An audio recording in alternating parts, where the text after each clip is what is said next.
L'entreprise qui va te montrer là, ça te plaît, ça ne te plaise pas. Si tu suis ça, tu vas aller. Maintenant, tu peux appliquer les techniques de marketing, management, tout ça, c'est le naturel. Mais si tu refuses de suivre,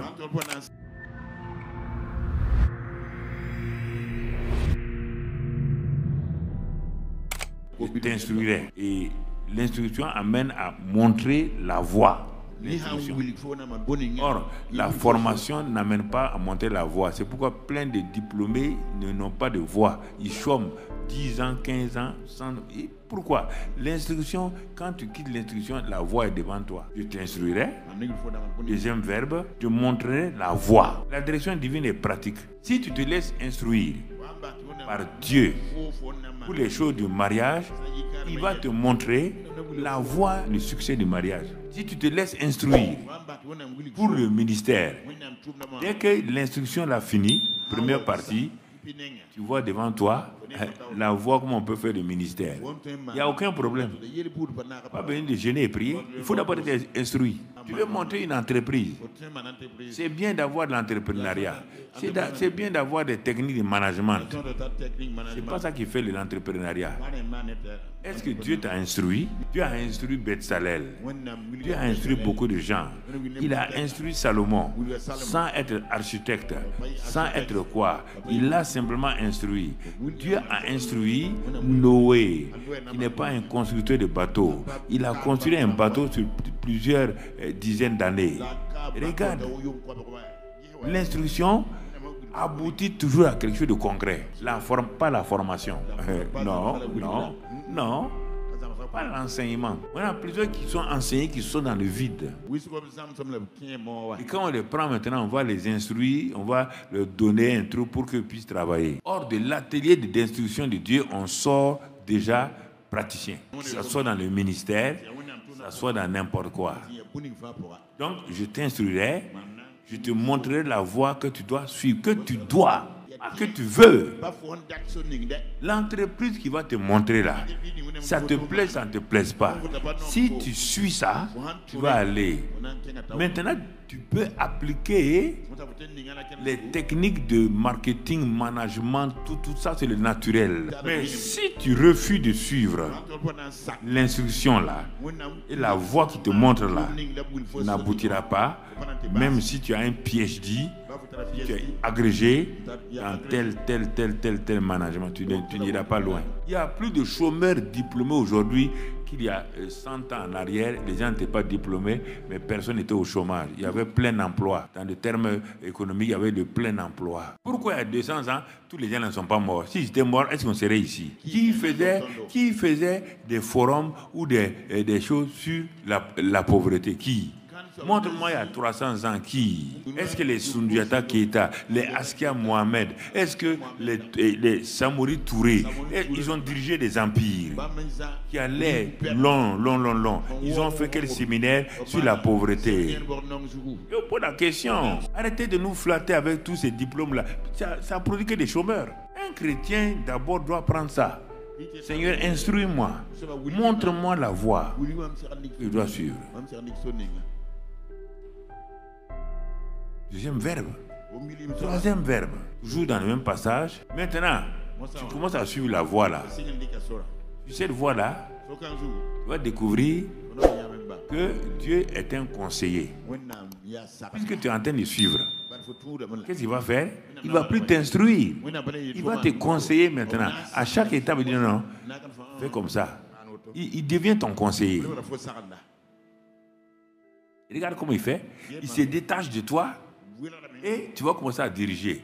Premièrement, tu es instruit à ses pieds. Il est avec toi. Tu donnes ça. Travaille comme ça. Taille ici. Tourne ici. Quand il a fait ça, il dit tu es prêt maintenant. Voilà la voie que tu dois suivre. Tu commences à suivre la voie. Sur cette voie-là, il devient ton conseiller. Et quand il te conseille, tu suis, il te dit, j'aurai le regard sur toi. Sache qu'il ne t'a pas abandonné. Il dit, j'ai le regard sur toi. Et regarde ces choses. Toi, tu ne prends pas ça. C'est vrai, c'est bien. Tu es parti prendre un bon livre sur l'entrepreneuriat. Tu Tu as pris un bon livre sur ceci ou cela. Les universités sont là. Elles font du bon travail. Mais toujours, regarde le résultat. Quand les gens sont sortis, on les habille, on leur met des chapeaux, on les félicite, on donne diplôme et 3 ans encore, ils sont sans travail. Ils n'ont pas été instruits. Parce que celui qui ne peut même pas les instruire. Il ne sait pas comment on instruit quelqu'un. Il n'a pas de voix à montrer. Donc tu vois, bon, si on quitte ce verset principal de la direction divine, parce que la suite dit que si tu ne veux pas écouter, ne sois pas un cheval ou un mulet. C'est des souffrances qui vont te suivre. Tu peux avoir PhD en entrepreneuriat, mais c'est les souffrances qui vont te suivre. Il y en a plein en ville. Plein. C'est pourquoi les gens se révoltent ici, les gens font grève ici. Ça ne marche pas. Vous êtes là, mon entreprise a des problèmes, mon travail a des problèmes.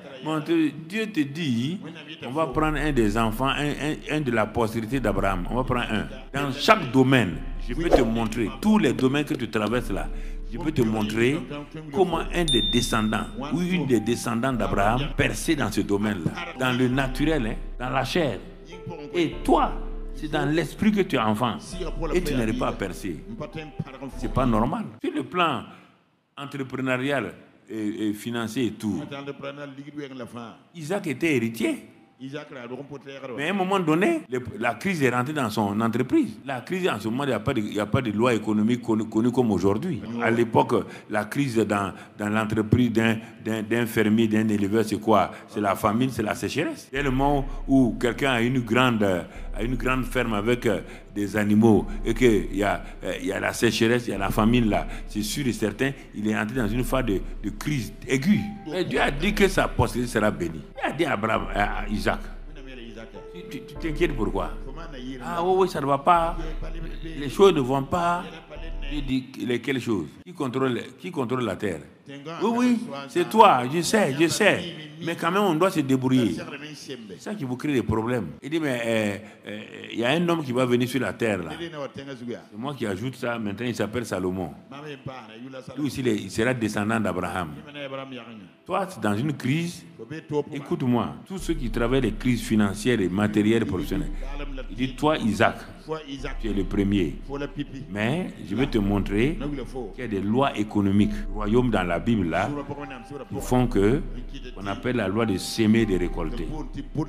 Cette loi-là détruit toute forme de crise devant toi. Je vous ai enseigné ça plusieurs fois. Devant vos crises financières, professionnelles, vous ne les s'aimez pas. Vous voulez compris. Cadeau, ça ne se fera pas. Dieu ne vous répondra pas. Vous appelez ça offrande. Dieu appelle. Une offrande sacrificielle ne se multiplie pas. C'est la semence qui se multiplie. Je vous ai enseigné ça. Je vous regarde. Non, on fait offrande sacrificielle. Une offrande sacrificielle n'est pas une semence. Décide de faire une semence. Il y a crise dans tel domaine-là. Fais une semence. Il y a une crise d'amour. Fais une semence d'amour. Mais oui, c'est une crise financière.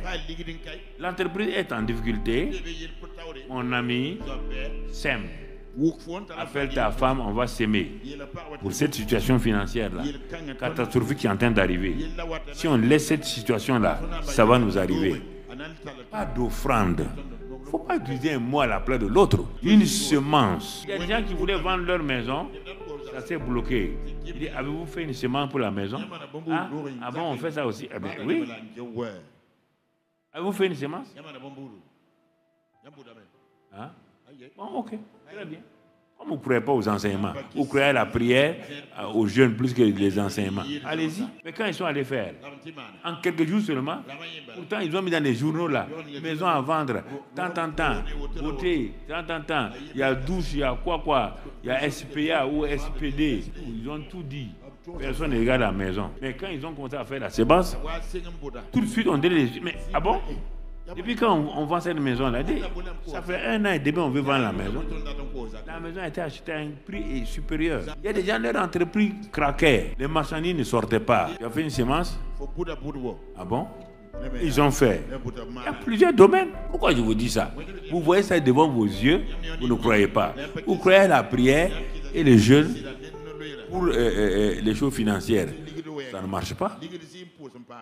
Ça ne marche pas. La prière et les jeûnes, c'est la pluie et l'engrais. Comment tu vas faire pleuvoir sur un terrain qui n'a pas été ensemencé? Tu vas faire pousser l'herbe. Vraiment. Tu vas faire pousser l'herbe. C'est l'herbe qui va pousser. Le jeûne et la prière, c'est la pluie et les engrais. Mais la pluie et les engrais sont indispensables pour un terrain ensemencé. Sinon, c'est l'herbe qui va pousser. C'est ça qu'Isaac a fait. Un homme qui voulait sauver son entreprise d'élevage devient le plus riche du pays. Et le roi est venu faire une alliance avec lui. Direction divine. Dieu a dit, sème. Sème. Il sema à Guérar. Il s'aima. Toujours dans la lignée d'Abraham, Joseph, Dieu lui a donné la capacité de sortir d'un pays d'une crise économique mondiale. Un autre descendant d'Abraham, lui, il a fait mettre les lois économiques à terre. Un était dans une entreprise en crise. Il s'appelle Isaac. Dieu a restauré l'entreprise. Un pays était en crise. Un descendant d'Abraham a fait sortir le pays de la crise. Un autre, c'était pas ça. Dieu a voulu lui montrer l'abondance. Qu'est-ce que Dieu a fait? Il lui a tellement donné la sagesse. Il a rendu l'or et l'argent comme des cailloux. Or, en matière d'économie, un bien a une valeur économique, c'est la rareté. C'est la rareté dans l'économie qui a suivi le Fonds monétaire, la Banque mondiale, les choses de Bretton Woods. Mais aujourd'hui, Isaac, et du moins Salomon, il a balayé ça. Cette loi, puisque l'or et l'argent ne sont plus rares, c'est le caillou qui est rare. Regarde les trois dimensions. La surabondance avec Salomon, la sortie de crise d'un pays à travers choses avec Joseph, le salut d'une entreprise familiale ou problème avec Isaac. Et tu es dans ça, tu es là. Salomon a fait quoi? Il a donné des holocaustes, il a sémé, il a tout disposé. Tout.